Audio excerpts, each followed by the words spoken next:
Hello my dear friend, we are here today to learn the 10th standard English subject. You have a new textbook from this year and it contains different things which you have learned already in the 9th class. So this textbook that is actually similar to your 9th class textbook. The textbook begins with this format given on the first page, that is let's retrospect.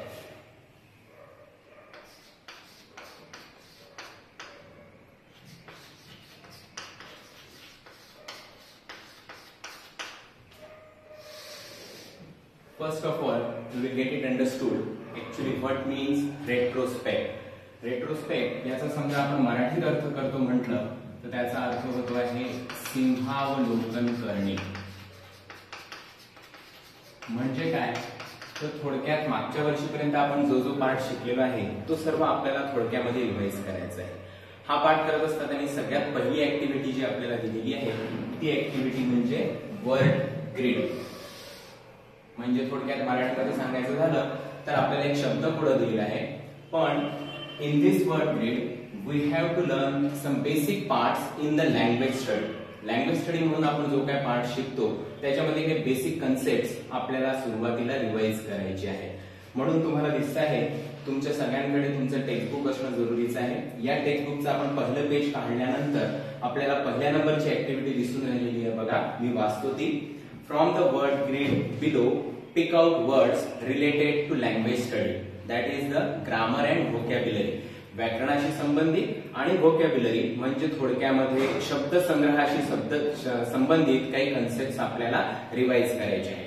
And write them against each of the clues. खाली त्याचे आपल्याला काही clues दिलेले आहेत, त्या क्लूजला आपल्याला याच्यामधले शब्द match करायचे आहेत. त्याच्यामुळे सगळ्यात पहिले आपण करणार आहे ते म्हणजे हे जे वर्ड ग्रिड आपल्याला दिलेलं आहे याच्यामध्ये जे जे काही आपल्याला ग्रामर मध्ये शिकलेले ओळखीचे शब्द दिसतात पहिल्यांदा आपण ते मार्क आउट करून घेऊ. ते मार्क आउट करून घेतल्यानंतर मग हे बाजूला आपण जे क्लूज दिलेले आहेत या क्लूजला आपल्याला ते मॅच करायचे आहे. we have to match the words found in this word grid with the clues given in this board pattern. So there are total we have written 1 2 3 4 5 6 7. Here there are the 7 clues and you have to match it with this grid. So let us find out first the words given. Now I can found see. Here it is the word which is pronoun.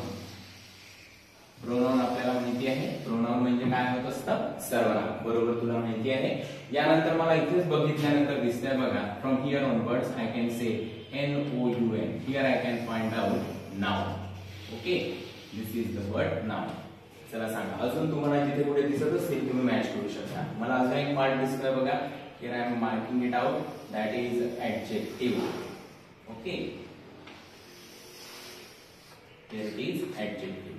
याच्यानंतर आपल्याला दिसून राहिलेला आहे बघा article.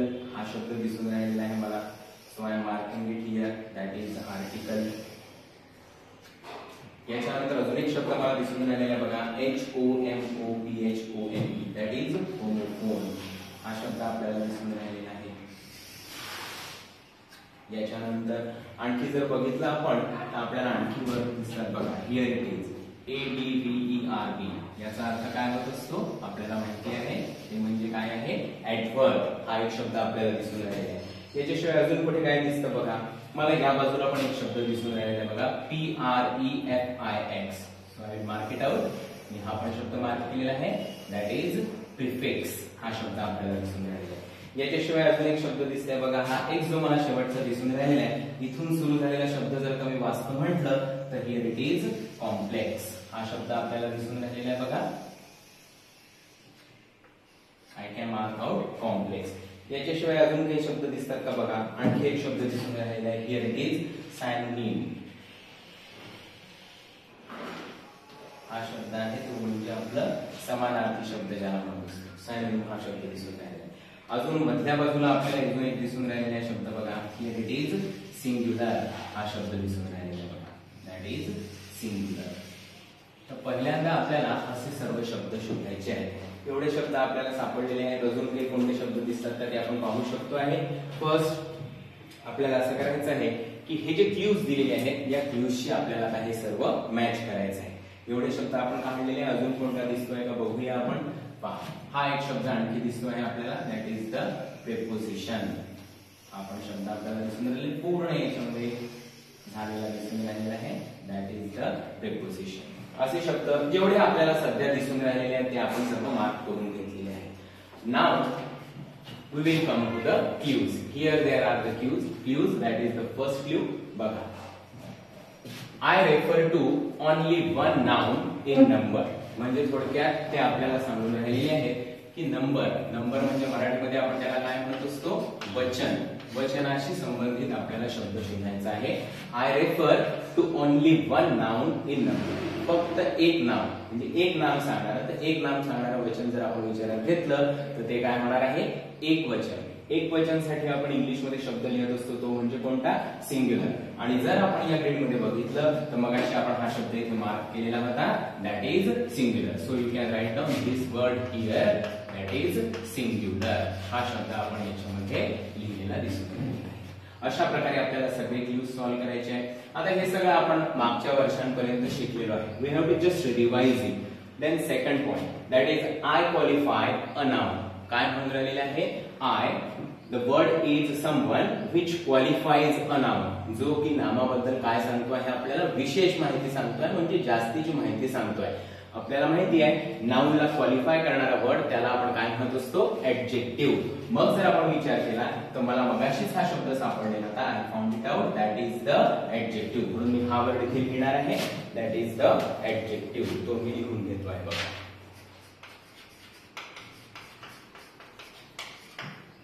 Let us solve the third one now. The C clue that is given to us. I say more about an action or the verb.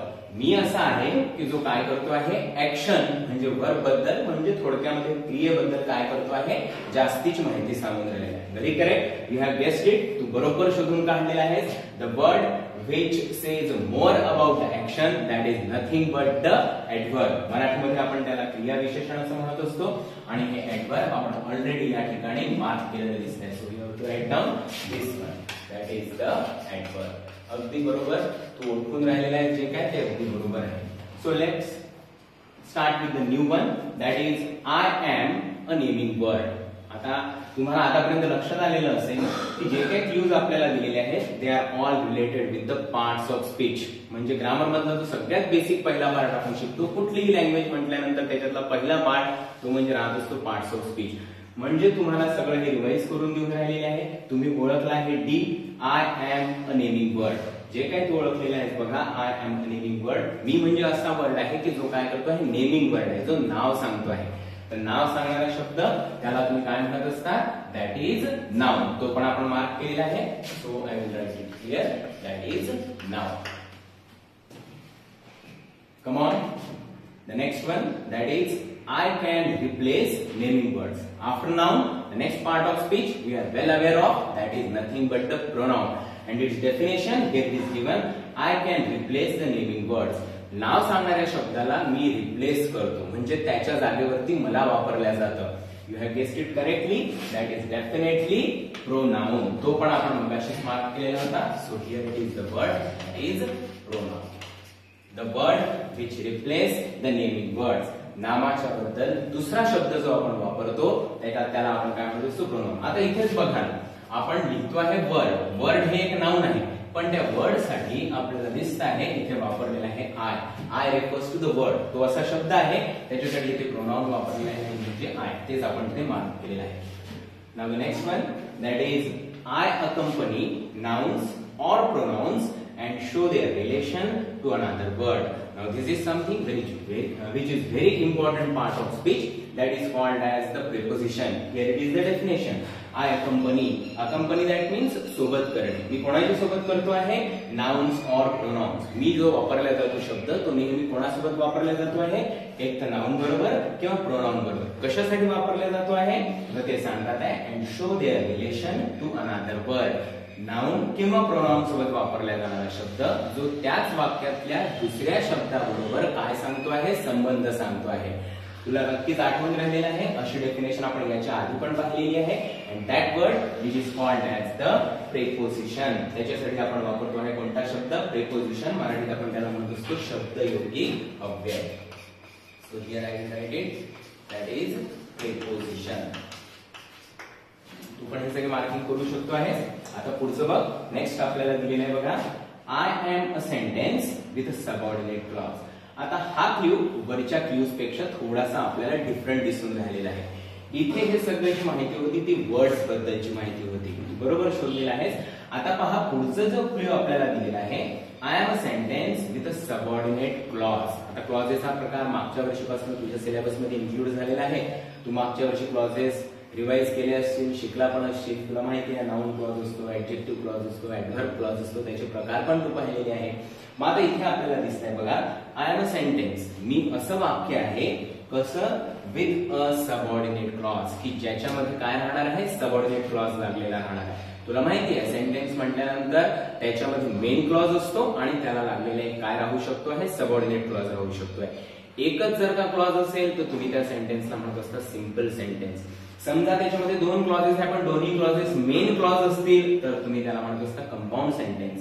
पण जर का असं वाक्य आहे की ज्याच्यामध्ये एक क्लॉज काय आहे? मेन क्लॉज आहे आणि त्याच्यासोबत दुसरा जो वापरलेला क्लॉज राहणार आहे तो समजा सबऑर्डिनेट क्लॉज असेल तर त्या प्रकारच्या सेंटेन्सला तुम्ही म्हणत असता, very correct, that is complex sentence. आणि मगाशी आपण मार्क केलं होतं, here it is complex sentence. म्हणून हे जे शब्द आपल्याला सापडतात आहे ते सगळे आपण याच्यामध्ये मॅच करून राहिले. So it is the complex sentence. म्हणून अशा प्रकारे आपण या सगळ्यांबद्दल पाहिलं आहे.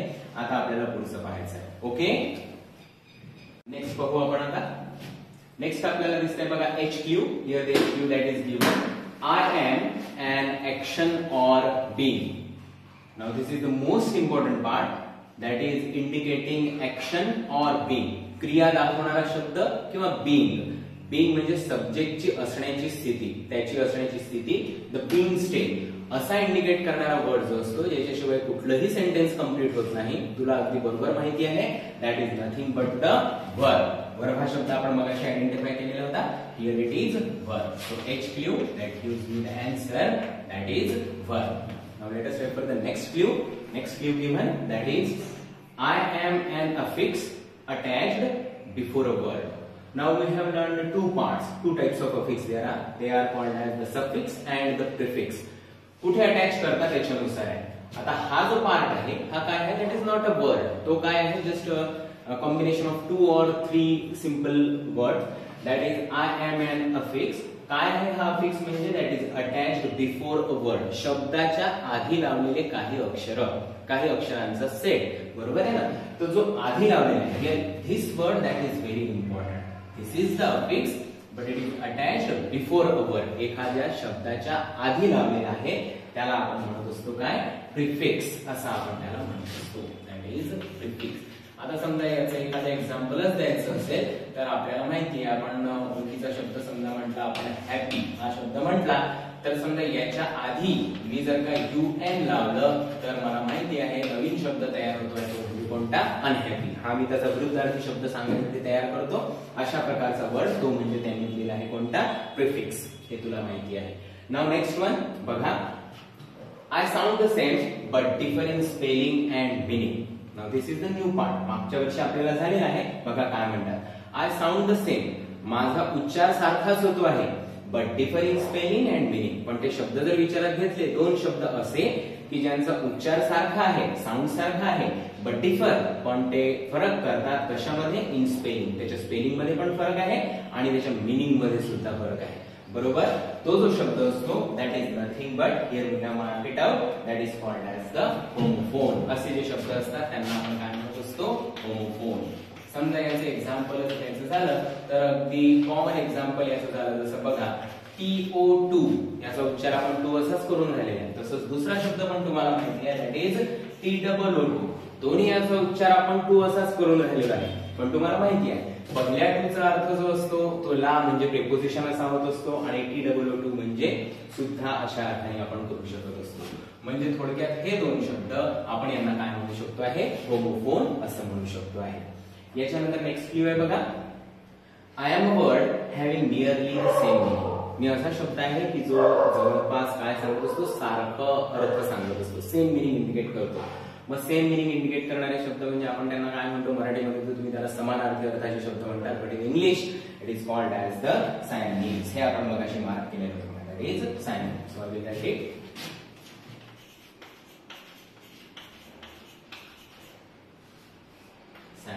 हा झाला तो शब्द सायनिम्स.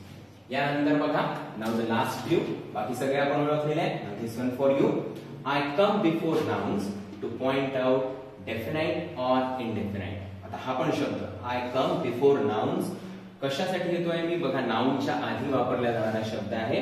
कशासाठी आलेला आहे, two point out whether the noun is definite or indefinite. Definite आहे की इनडेफिनेट आहे, तर तू बरोबर ओळखलेला आहेस. तो म्हणजे कोणता, हियर डेफिनाइट किंवा इनडेफिनाइट असे आपण दोन प्रकार पाहत असतो. ते म्हणजे कोणते राहत असतात, दे आर द आर्टिकल, असं आपण त्यांना म्हणत असतो. ए अँड द हे आर्टिकल्स आपण पाहत असतो, तर ते आर्टिकल हा शब्द याच्यामध्ये आहे. So this is the first activity given on page number 1 for you. आता आपण पाहिलं की याच्यामध्ये जसं दिसत आहे की ग्रीड मध्ये आपण पहिल्यांदा शब्द मार्क केले आणि त्याच्यानंतर जेवढे काही क्लूज आपल्याला दिले होते ते सगळे आपण सॉल्व्ह केलेले आहेत. हे सगळंच्या सगळं just that is the revision. Revision कशाची, जे जे तुम्ही आधी शिकलेले आहात. लँग्वेज स्टडीच्या दृष्टीने विचार करत असताना लँग्वेज स्टडीचे क्वेश्चन सॉल्व्ह करायचे म्हटल्यानंतर हा सगळा पार्ट त्यांनी रिव्हिजन म्हणून आपल्याला दिलेला आहे. Now let us move on to the next page. याच्यावरती आपल्याला दिलेला आहे बघा, that is the first poem from unit 1. It is the a teenagers prayer. Teenager's prayer ही कविता आपल्याला दिलेली आहे. So let us start with this poem. Okay, after the first page now we have to begin with the first poem in the first unit 1. And the first poem that is a teenagers prayer. तुम्हाला सगळ्यांना माहिती आहे prayer. Prayer याचा अर्थ प्रार्थना. Prayer म्हणजे प्रार्थना करणं असा होत असतो. But whose prayer is this, that is a teenagers prayer. Now this is a new word for us, teenage and teenagers. Teenage म्हणजे काय, तर मराठीमध्ये याच्यासाठी आपण शब्द वापरत असतो तो म्हणजे किशोरवयीन वय ज्याला म्हटलं जात असतं. किशोरावस्था, कुमारावस्था. तुमच्याकडे असलेलं मराठीचं पुस्तक तुम्ही त्याला म्हणत असता बघा, कुमार भारती असं म्हटलं जात होता. आता बाल भारती हा प्रकार गेला तर तुम्ही कुमार भारती प्रकारामध्ये घेऊन राहिलेले आहे. थोडक्यात म्हणजे ही म्हणजे जशी आहे की जी इन बिटवीन आहे, your child stage and your youth stage.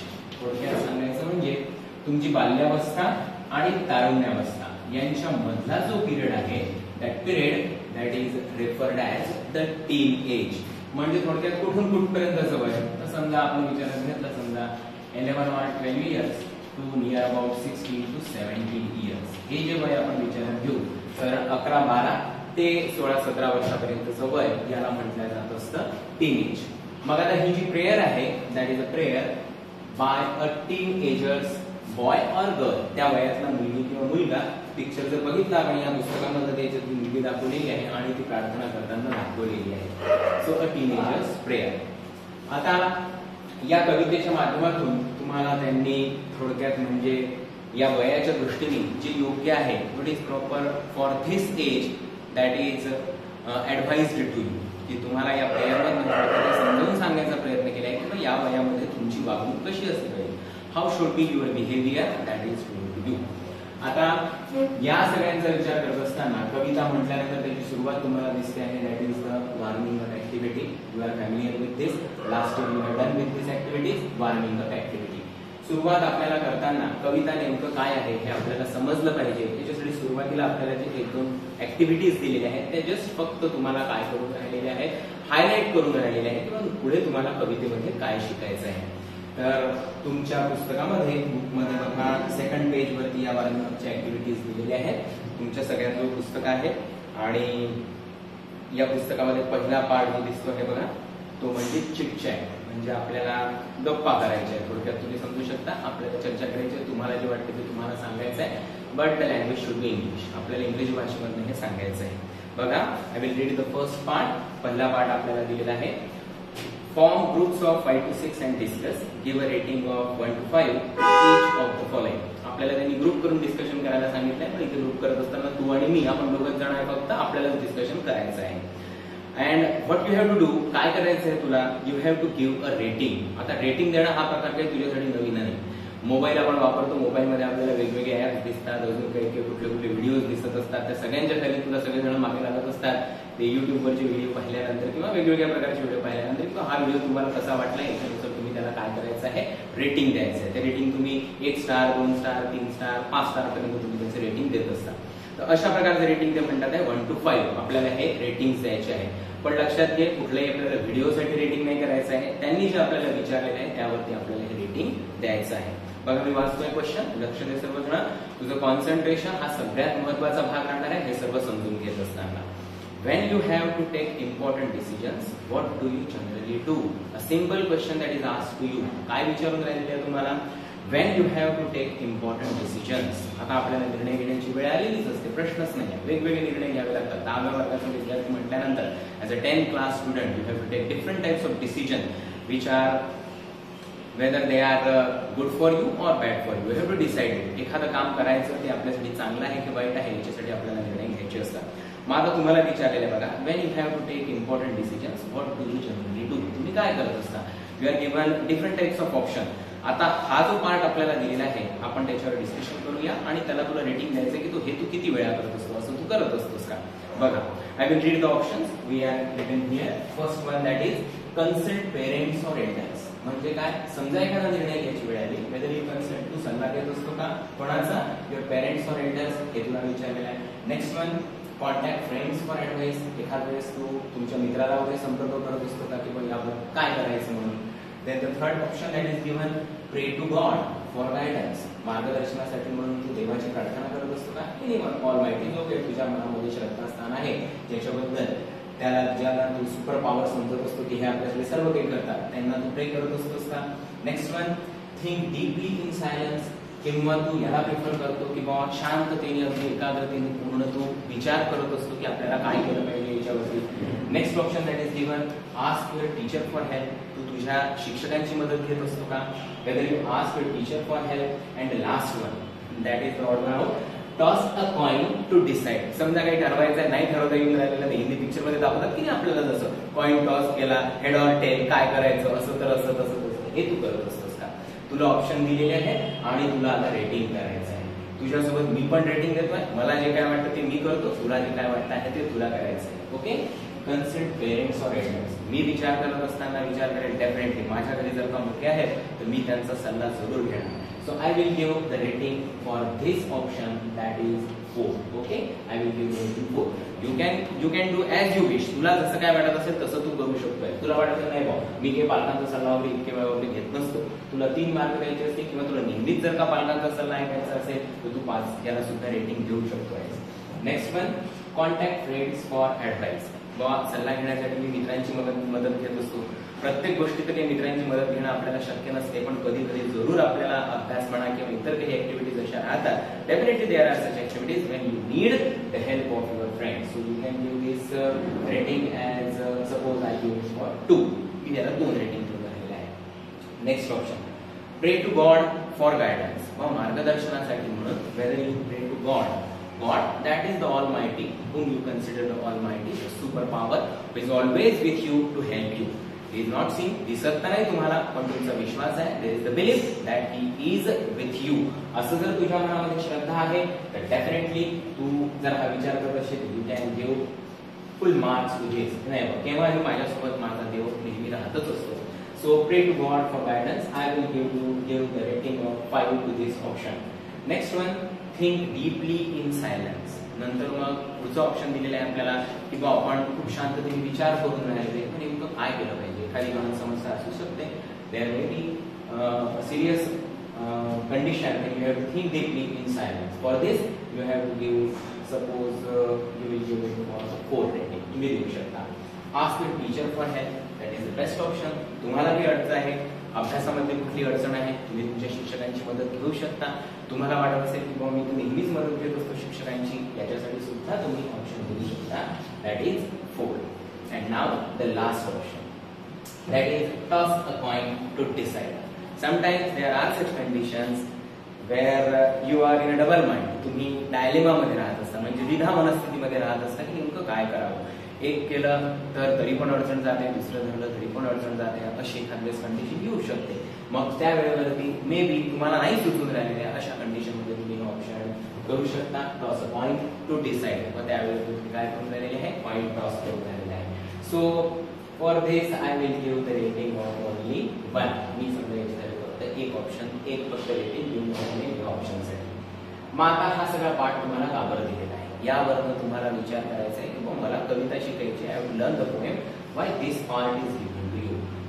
पहा याच्यामध्ये बरेच सारे ऑप्शन्स दिलेले आहेत. याच्यातला सगळ्यात महत्त्वाचा पार्ट दिलेला आहे विथ गॉड फॉर गायडन्स. आपल्याला इथे दिले आहे टीनेजर्स प्रेयर, म्हणजे त्या वयातल्या मुलाची ही काय आहे, प्रार्थना आहे.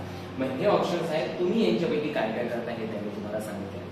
So this is a clue, this is a highlight. आपली कविता कशावरती डिपेंड करते आहे हे आपल्याला याच्यामध्ये सांगण्याचा प्रयत्न केला. हे जे काही ऑप्शन्स आपण दिलेले आहेत, त्या ऑप्शनला जे काही रेटिंग दिलेले आहे, कंपल्सरी असं नाही की हेच रेटिंग तुम्ही दिली पाहिजे. That is the personal response. तुला स्वतःला काय वाटतं आहे त्याप्रमाणे तुला याच्यावरती रेटिंग द्यायची आहे.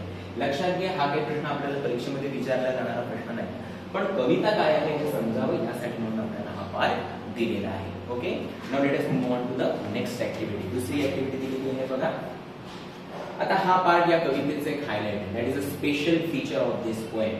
या कवितेचं स्पेशल फीचर म्हणून ही दुसरी ऍक्टिव्हिटी जी आहे ती आपल्याला त्यांनी दिलेली आहे. I will read it for you. बघा, लक्ष द्या सर्वांना.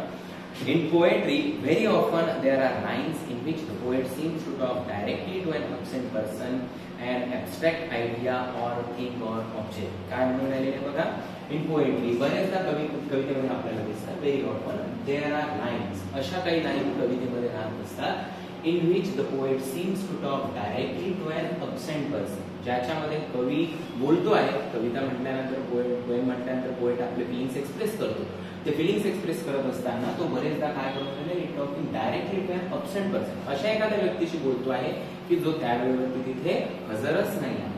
और एन ॲब्स्ट्रॅक्ट आयडिया, एखादी अशी आयडिया आहे, त्याच्या मनात एखादी अशी कल्पना असते की जी निर्जीव आहे, जी अमूर्त आहे, जी मूर्त स्वरूपामध्ये नाही, जी नॉन लिव्हिंग आहे, जी तिथे प्रेझेंट नाही आहे, जी फक्त काल्पनिक आहे, अशा एखाद्या आयडिया सोबत सुद्धा तो बोलू शकतो. That may be a thing or object. वस्तू असू शकते, व्यक्ती असू शकते, कोणी पण असू शकते. ती निव्वळ फक्त एखादी आयडिया पण असू शकते. पण कविता म्हटल्यानंतर कवीच्या मनात काय आहे, तो फक्त ते फिलिंग्स एक्सप्रेस करून राहिला आहे. हे फिलिंग्स एक्सप्रेस करत असताना पुष्कळ वेळा अशा लाईन्स तो वापरत असतो की ज्याच्यामध्ये त्याचं संभाषण जे होऊन राहिलेलं आहे तो व्यक्ती तिथे नाहीच आहे. व्यक्ती म्हणा किंवा ती एखादी अशी संकल्पना आहे, कल्पना आहे की ज्या वेळेवरती तो बोलून राहिला पण ते तिथे हजर नाही. So that is the absent person or an abstract idea. Abstract idea जी की कशी आहे, नॉन लिव्हिंग असू शकते आहे, त्याच्यानंतर अमूर्त असू शकते आहे, एंटिटी असू शकते आहे. या सगळ्यांचा विचार करत असताना तो या सगळ्यांशी बोलून राहिला आहे असं कवितेमध्ये दिसतं. Such tactic or device used by poet is the figure of speech. अशा ज्या कवितेमध्ये वेगवेगळे डिव्हाइसेस वापरलेले असतात तो एक फिगर ऑफ स्पीचचा प्रकार असतो. आणि स्पेशली ज्या वेळेवरती तो अशा अब्सेंट व्यक्तींशी किंवा आयडियाशी बोलून राहिलेला आहे तर त्या वेळेवरती त्या प्रकारच्या फिगर ऑफ स्पीचला म्हटलं जात असतं दॅट इज कॉल्ड ॲज एपिस्ट्रोफ. काय म्हटलं जात असतं, एपिस्ट्रोफ. आता एपिस्ट्रोफला मराठीत काय म्हणतात, तर मराठीमध्ये त्याला आपण म्हणू शकतो बघा परोक्ष संबोधन अलंकार. मराठीमध्ये आपण फिगर ऑफ स्पीचला अलंकार असं म्हणत असतो, परोक्ष संबोधन अलंकार.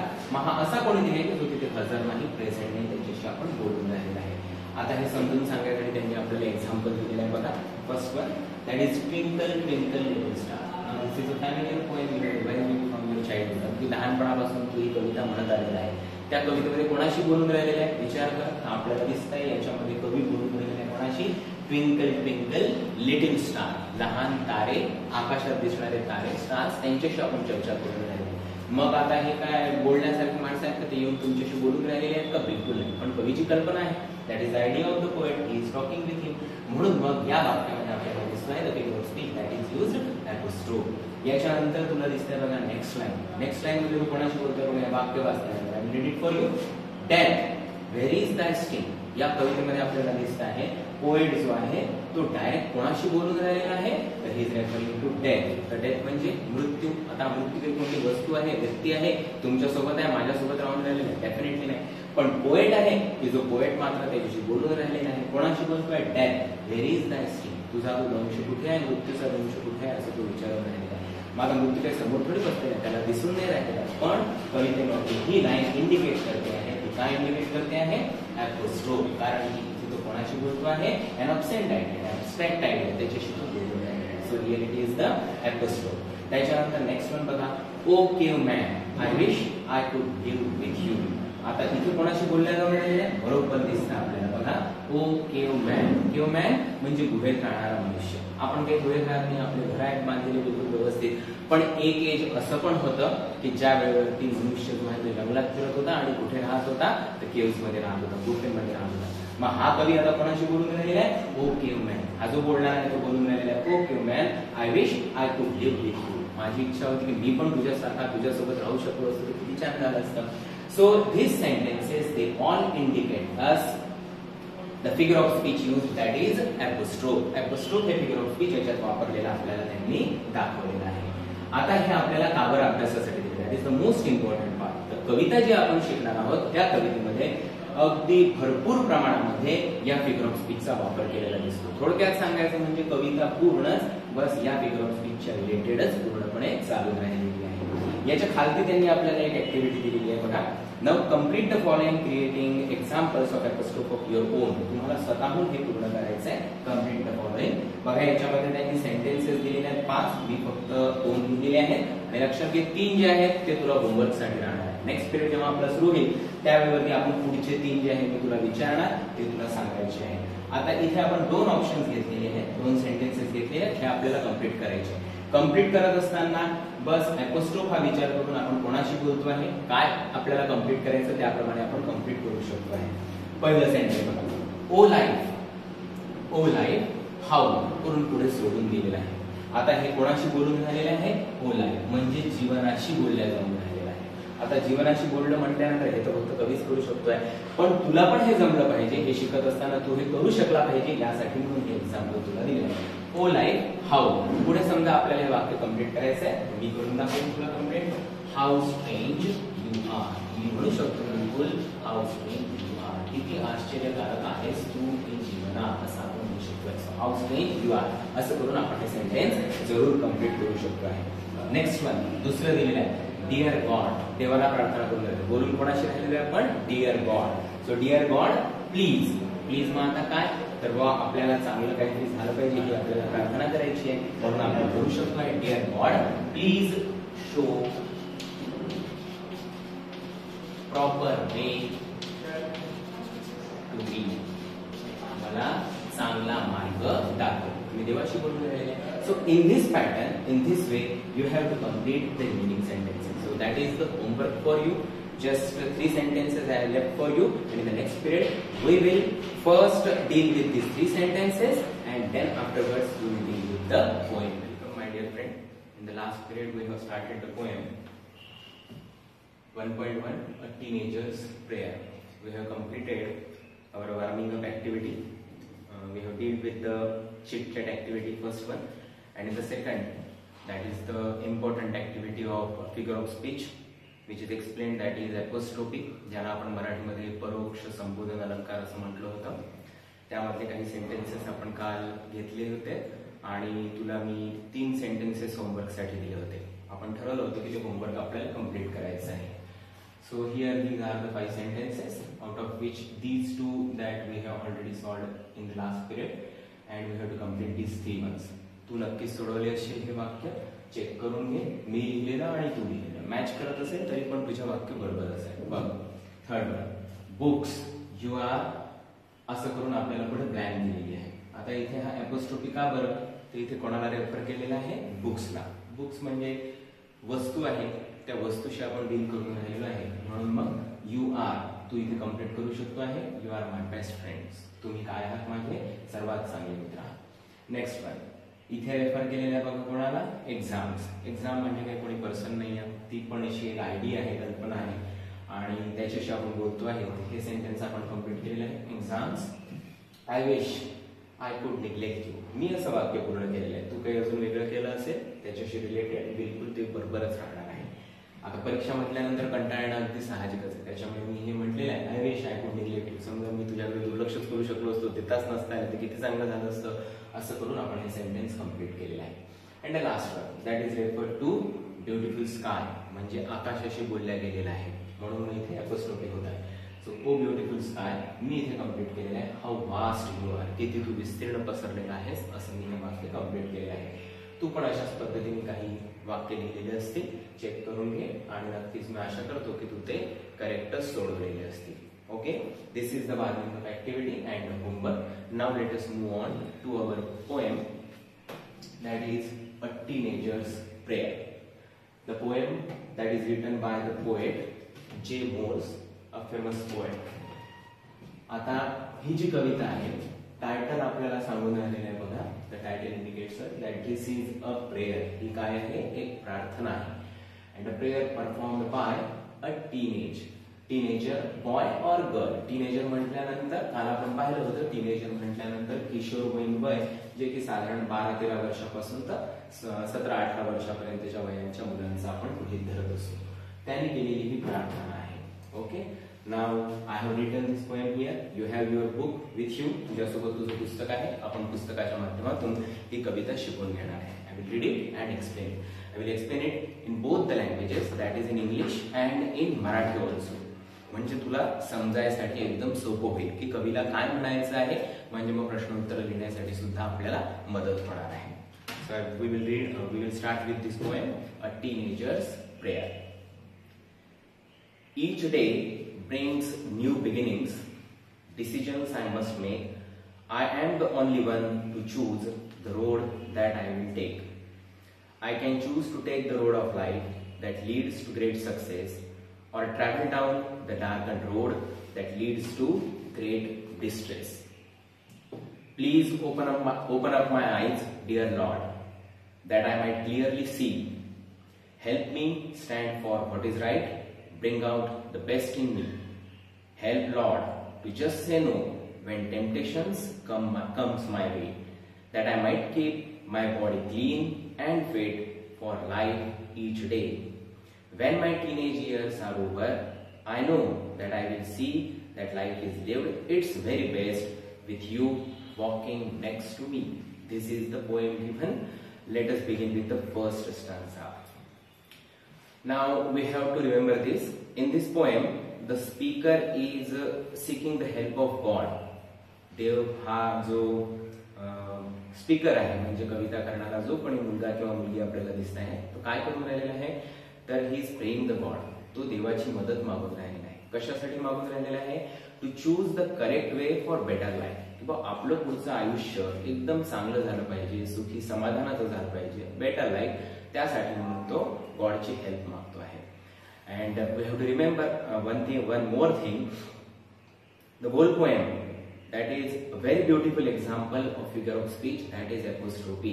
काल जे आपण शिकलो, लास्ट पिरियड मध्ये आपण जे शिकलेलो आहे, त्याच्यामध्ये जो आपण फिगर ऑफ स्पीच शिकला apostrophe, त्याचं हे परफेक्ट एक्झाम्पल आहे की इथे पूर्णपणे कोणाशी संवाद साधला गेलेला आहे, तर गॉडशी संवाद साधला गेलेला आहे. नाव अ टीनेजर्स प्रेयर. हा टीनेजर बॉय किंवा गर्ल प्रे करतो आहे, प्रार्थना करून राहिला. कशासाठी प्रार्थना करून राहिलेला आहे, तेव्हा आपलं आयुष्य पुढचं एकदम चांगलं झालं पाहिजे. How he deals it with. बघा, each day brings new beginnings, decisions I must make. तो सांगतो आहे every day that is started with a new beginning. नवीन दिवस, नवीन सुरुवात राहत असते. पण ती नवीन सुरुवात म्हटल्यानंतर हे आपल्याला ठरवावं लागत असतं की आजचा दिवस आपल्याला कसा जगायचा आहे, कशा पद्धतीने आपल्याला आजच्या दिवसामध्ये वागून ठेवायचे हे आपल्याला ठरवायचं आहे. म्हणून तो म्हणतो आहे डिसिजन्स आय मस्ट टेक. म्हणून मला काही निर्णय घ्यावेच लागतात. कुठल्या प्रकारचे निर्णय, तो सांगतो आहे I am the only one to choose the road that I will take. हा निर्णय घेताना मी एकटाच आहे, मला एकट्यालाच हा निर्णय घ्यायचा आहे.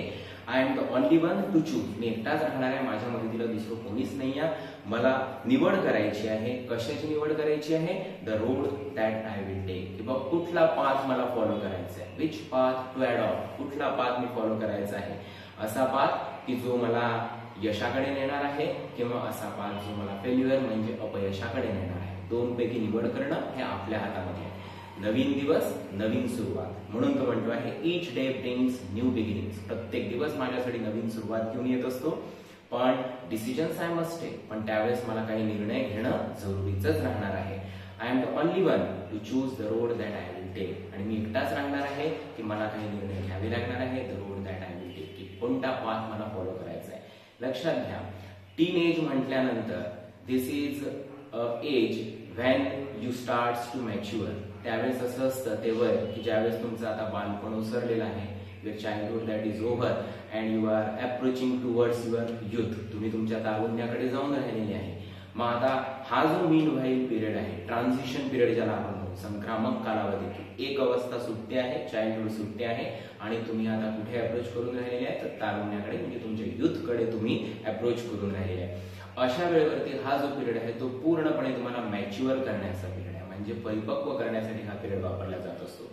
हा पिरियड असा असतो की ज्या वेळेवरती तुम्ही काय करता, यू स्टार्ट थिंकिंग, तुम्ही विचार करायला लागता आणि त्या विचारांमध्ये काय येत असतात, यू स्टार्ट थिंकिंग इमोशनली, भावनिक दृष्ट्या तुम्ही विचार करायला लागता. त्याच्यानंतर Wien you start understanding the relations, तुम्हाला लक्षात येते की मला नातेसंबंध काय असतात, रिलेशन्स कशी मेंटेन करायचे असतात हे तुम्हाला शिकावं लागत असतं.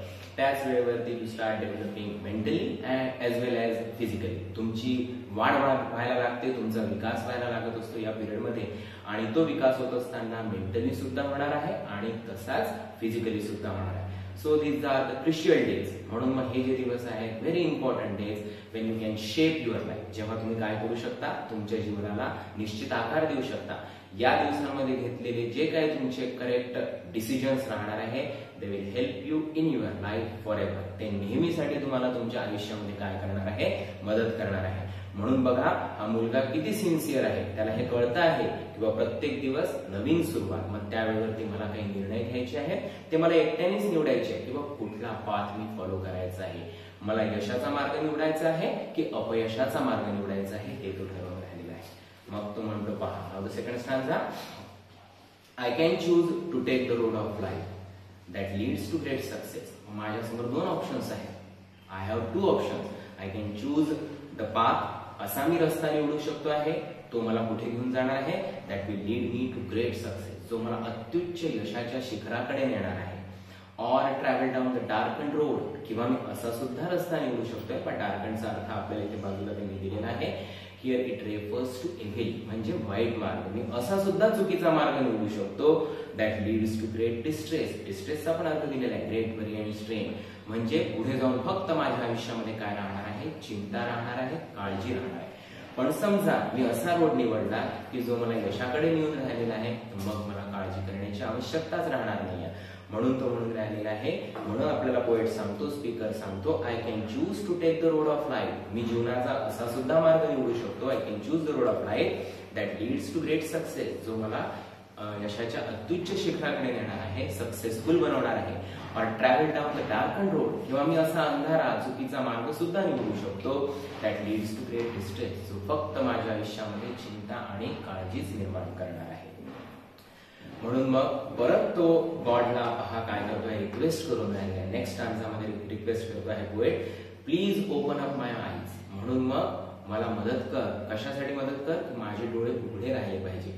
मग आता डोळे तर आपले उघडेच राहतात, झोपतो तेव्हाच बंद राहतात, पण डोळे उघडे राहिले पाहिजे. ओपन अप माय आईज म्हणजे काय, that I can be able to choose. मी काय करू शकलो पाहिजे, निवड करू शकलो पाहिजे, परफेक्ट निवड करू शकलो पाहिजे. डिअर लॉर्ड, तेव्हा तो काय म्हणतो आहे, डिअर लॉर्ड. अतिशय प्रेम आहे त्याचं या ऑलमायटीवरती, सुपर पॉवर, ज्याला कोणाला तुम्ही कन्सिडर करत असाल त्या देवावरती याचं प्रेम आहे. So please open up my eyes dear Lord that I might clearly see. मी स्पष्टपणे निवड करू शकलो पाहिजे, परफेक्ट मी सिलेक्शन करू शकलो पाहिजे. कशाचं, की कुठला पाथ मला फॉलो करायचा आहे. Help me stand for what is right. म्हणून मला मदत कर. Help me stand for what is right. माझ्या बाजूला उभा राहा, माझ्या सोबत उभा राहा. कशासाठी, की मी निवड करू शकलो पाहिजे की जे योग्य आहे, जे प्रॉपर आहे, जे राईट आहे. Bring out the best in me, म्हणजे मी माझ्यामधलं सर्वोत्तम परफॉर्मन्स काय करू शकलो पाहिजे, सादर करू शकलो पाहिजे. जे काय माझ्यामध्ये क्वालिटीज आहेत, चांगल्या चांगल्या क्वालिटीज, त्या सगळ्या क्वालिटीज मी काय करू शकलो पाहिजे, एक्सप्रेस करू शकलो पाहिजे. आणि जर का आपण आपल्या क्षमतेला पूर्णपणे न्याय देत असू तर मग आपल्याला यश मिळणार, हे 100% नक्की म्हणजे नक्की. पण त्याच्यासाठी आपल्यामध्ये तशा प्रकारची डेव्हलपमेंट झाली पाहिजे आणि आपली विचार करण्याची पद्धत ती प्रॉपरच असली पाहिजे. मग ही मदत आपल्याला कोण करू शकते आहे, डेफिनेटली तुमचे पेरेंट्स मदत करू शकतात, तुमचे फ्रेंड्स मदत करू शकतात, तुमचे टीचर्स तुम्हाला मदत करू शकतात.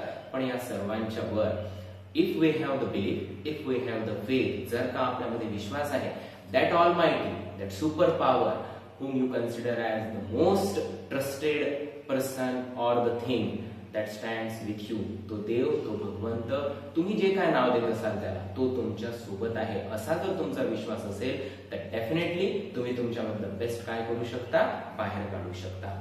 पण मग आता चूज करत असताना काय काय चूज करायचं आपल्याला, तर साहजिक आहे हे एज असं आहे की जेव्हा आपण मेहनत पण करू शकतो आहे आणि ज्यावेळेस आपण आळसात दिवस वाया घालवू शकतो आहे. So you can choose to work hard, you can choose the quality of honesty, प्रामाणिकपणा तुम्ही तुमच्यामध्ये निवडू शकता. युटिलायझेशन ऑफ टाइम, तुम्ही तुमच्या वेळेचं नियोजन करणं शिकू शकता. त्याच्यानंतर यू कॅन एक्सरसाइज डेली, नियमितपणे व्यायाम करणं म्हणजे तुमचं आयुष्य अगदी व्यवस्थितपणे राहू शकतं आहे. या अशा प्रकारच्या गोष्टी. किंवा मग काही गोष्टी ज्या आहेत की बाबा थोडक्यात सांगायचं म्हणजे त्या नक्की काय करणार आहे की तुम्हाला प्रॉपर वे देणार आहेत. किंवा प्रॉपर वे कशासाठी, थोडक्यात सांगायचं म्हणजे अगदी बाबा आपल्या पालकांचं ऐकणं ही पण छोटीशी गोष्ट असते की बाबा आपण आपल्या पॅरेंट्सला ओबे करतो की नाही. दोन्ही पॉसिबिलिटीज आहे. तुमच्या आईवडील तुमच्या नावाने ओढूनच राहिले, तुम्ही ऐकूनच नाही राहिलेले आहे. अभ्यास करण्याची पद्धत, प्रॉपर वे ऑफ स्टडिंग तुम्हाला सांगितलं जाते तरी सुद्धा तुम्ही काय करता, यू जस्ट कॉपी डाऊन, तुम्ही फक्त कॉपी डाऊन करून राहिलेले, हे तुम्हाला निग्लेक्ट करावं लागणार आहे. तर मग या दोन पैकी काय चूज करायचं आहे, मग मला समजून अभ्यास करायचा आहे की मला कॉपी डाऊन फक्त करायचं आहे. दोन्ही गोष्टी आहेत. तुम्ही कुठला रस्ता निवडता त्यानुसार तुमचं पुढचं यश आणि अपयश अवलंबून राहणार आहे. म्हणून मग हा जो स्पीकर आहे, हा जो पोएट आहे, तो काय करून राहिलेला आहे, it is asking the help, is requesting the God to stand with him, की माझ्यासोबत उभं राहा. कशासाठी, so that I can choose the right path, जेणेकरून मी अगदी योग्य मार्ग निवडू शकलो पाहिजे. याच्याशिवाय जसं काही गोष्टी करायच्या आहेत तसं स्ट्रिक्टली आपल्याला काही गोष्टी अवॉइड कराव्या लागणार आहेत, टाळाव्या लागणार आहेत. त्या म्हणजे कोणत्या, त्याबद्दलचं डिस्कशन पुढे दिलेलं आहे बघा.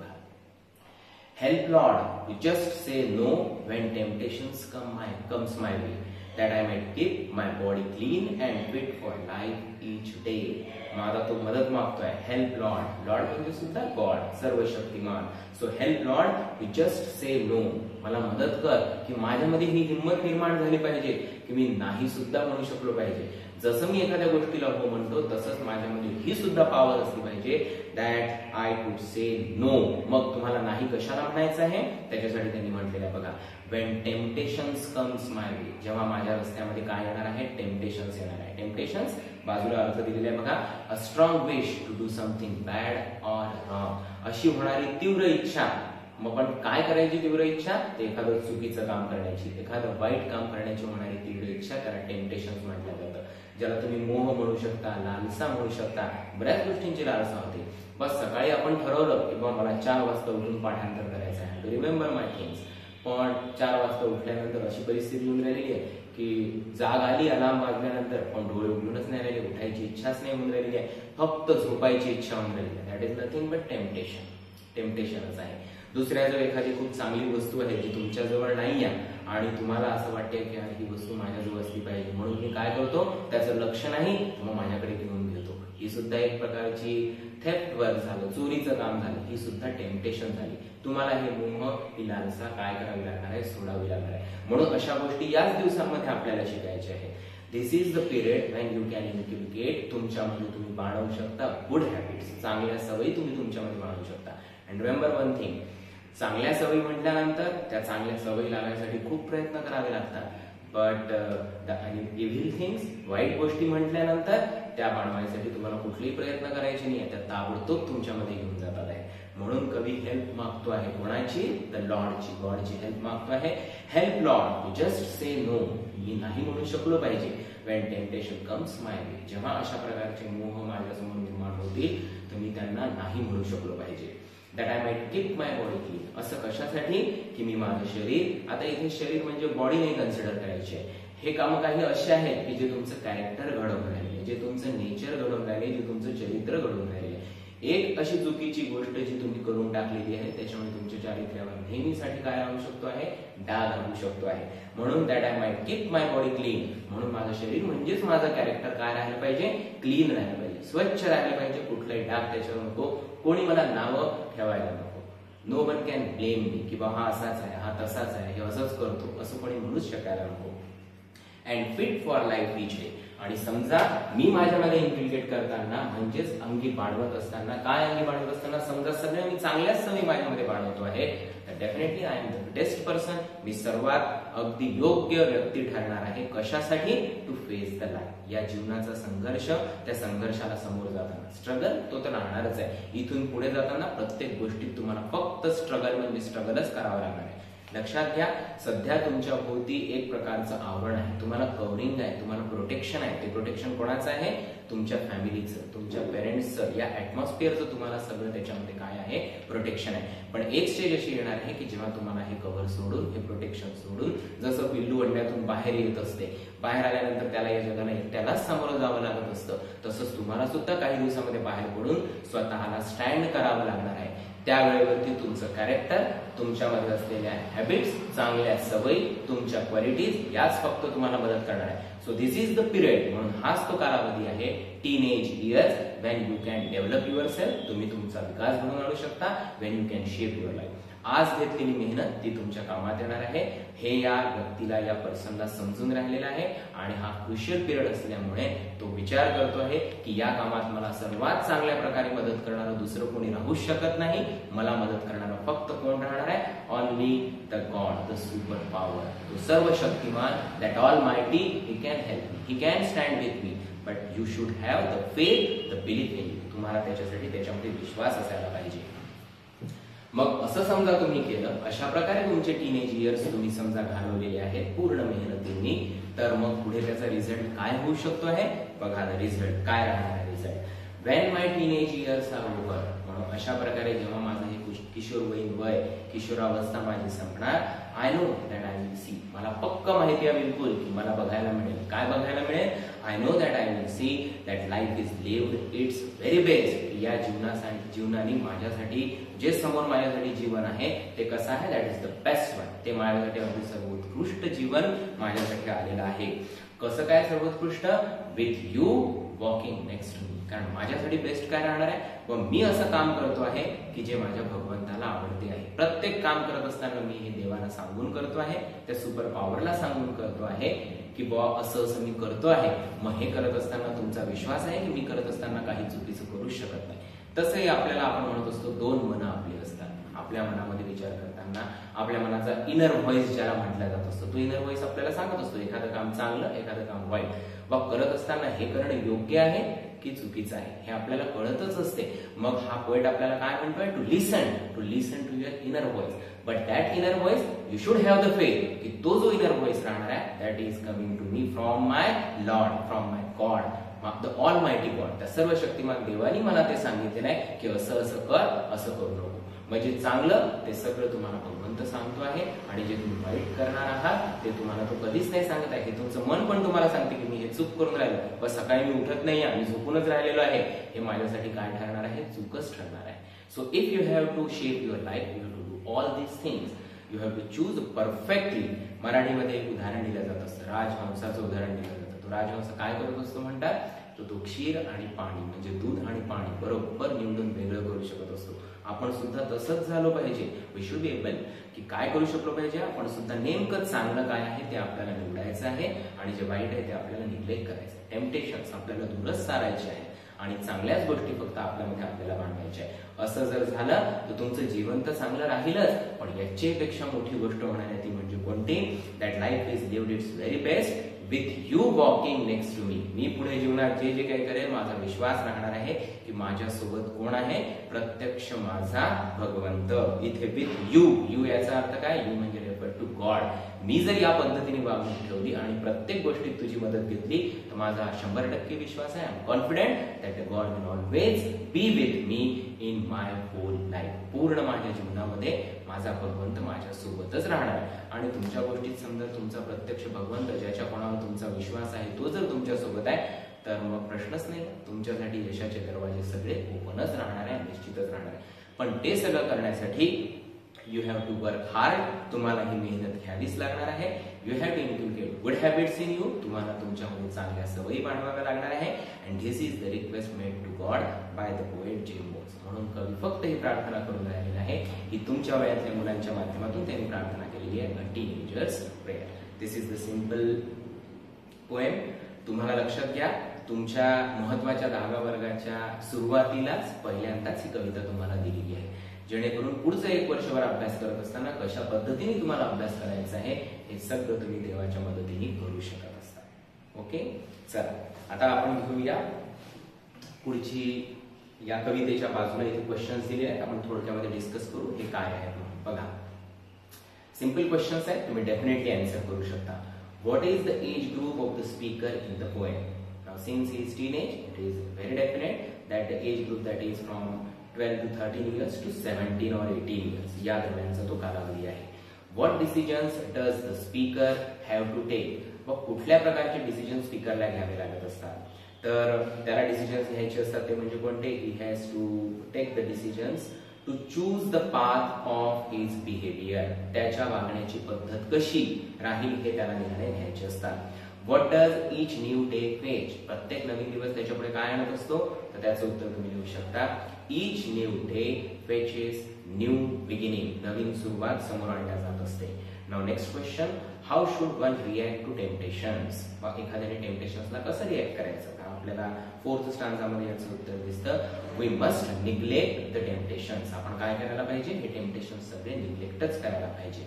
Next one, what effect does the speaker wish to see in himself at the end of his teens? आपल्या जीवनात टीनेज नंतर कुठल्या प्रकारचा परिणाम असावा असं कवीला वाटून राहिलेलं आहे, स्पीकरला वाटून राहिलेलं आहे. तर याचं उत्तर आपल्याला शेवटच्या वर्षामध्ये दिसत आहे. बघा, the speaker thinks that he should be living a proper way of life with the God's company. किंवा आपण जगत असताना आपलं जीवन कसं असलं पाहिजे? तर देवाच्या सोबतीने अगदी चांगल्यात चांगलं जीवन जगू शकलो पाहिजे. या प्रकारचं उत्तर तुम्हाला याचं लिहायचं आहे. In what condition does the poet wish to maintain his body? त्याच्यात विचारलेलं आहे की कुठल्या कंडिशन मध्ये पोएटला आपली बॉडी मेंटेन करायची आहे. याचं उत्तर सुद्धा आपल्याला दिसत आहे. बघा, 4th स्टांजामध्ये द पोएट विशेष that his body should be clean and fit. That is, his character must be clean and he should be fit to face the life. जीवनाचा संघर्ष त्याला तो सामोरं जाऊ शकला पाहिजे. Whose company does the poet wish for in the walk of life? जीवनाच्या या रस्त्यामध्ये कोणाची कंपनी आपल्यासोबत असावी, कोणाची सोबत आपल्यासोबत असावी असं कवीला वाटतं आहे. सो याचं उत्तर तुम्ही लिहू शकता. बघा, the poet wishes to have the company of God. देवाचीच कंपनी त्यांना आपल्यासोबत हवी आहे. So this is the poem and these are the questions we have discussed all of them. This is the homework for you. You can do this at your own. Now next page, page number 4, that is the English workshop. We will deal with first 2 or 3 exercises. पहिल्या 3-4 exercises आपण पूर्ण करूया. बघा, choose the correct alternative and complete the given sentences. आपल्याला alternative निवडायचे आहेत आणि sentence complete करायचं आहे. According to the poet, blank दिलेली आहे, are brought by each new day. तुम्हाला ऑप्शन्स दिलेले आहेत बघा, new beginnings and new endings. Correct, तू अगदी बरोबर सांगितलेलं आहेस. According to the poet, new beginnings are brought by each new day. Next one, we must decide to take the road which leads to. Options आहेत great distress and great success.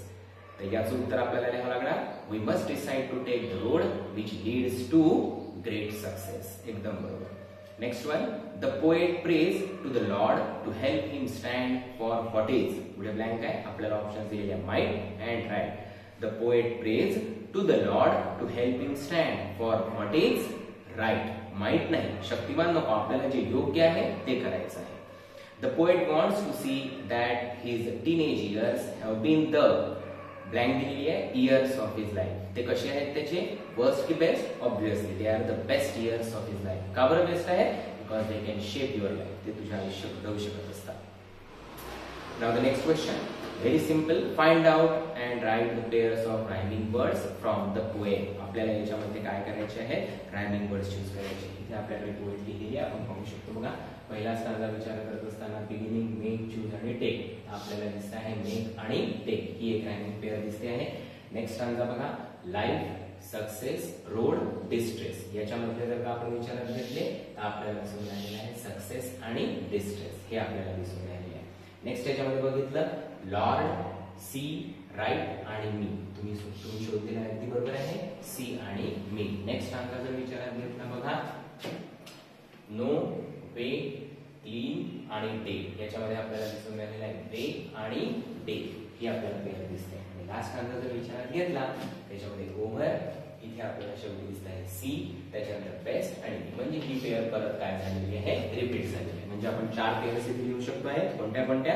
पहिल्या stanza मधली make take, दुसऱ्या stanza मधली success distress, तिसऱ्या stanza मधली C आणि मी, आणि चौथ्या स्टांजा मध्ये आपण लिहू शकतो वे डे. 5व्या तुम्ही परत रिपीट करू शकता.